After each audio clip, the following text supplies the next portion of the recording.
One of the weirdest and harsh things I have ever witnessed in my life is this. I occasionally become enraged and occasionally numb when I think back on the brazen absurdity of the occurrence. In Bengaluru bus stand one evening at around 9:45 p.m., I was waiting for a bus to a nearby town. The travel time from Bengaluru to that place was almost 2 hours. There was a long line of people waiting on the platform because it was the last bus.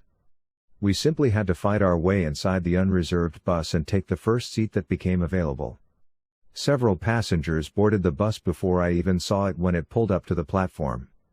I managed to find a seat in the final row with some effort. A couple was still waiting on the platform but was unable to get on the bus because of the rush hour crowd. In order to accommodate his wife, who was unable to stand in the crowded bus, the husband peered through one of the windows and asked a young man in his early 20s who had already entered the vehicle to hold a seat for him.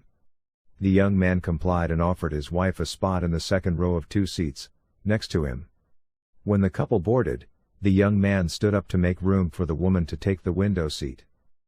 Shortly after she took a seat, the husband moved the young man aside and took a seat next to his wife. For a short while, the hot-blooded young man looked shocked.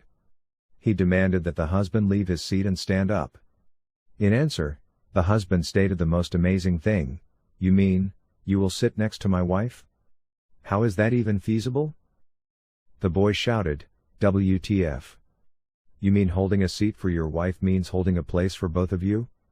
He shot back after gathering himself. "Husband, what else?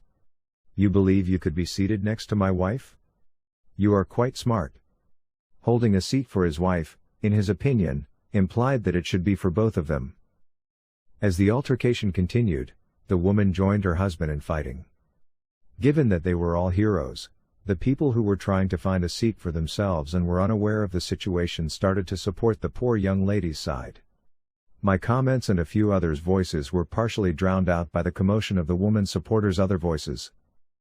The young man, beaten and humiliated, was forced to stand the entire way, ranting and swearing. He was falsely accused of being a lady molester while being a good Samaritan. The hard truth of being a man in India is this. Women take unfair advantage of men out of selfishness because they only identify with the weaker sex when it is highly advantageous for them. Then they continue to make loud, protracted presentations about how they are on par with males in every respect. People, including a few men, who relish at the prospect of pretending to be gallant and valiant always stand by the women, whether or not they are aware of the truth. Usually, men are the ones who suffer in such senseless farces.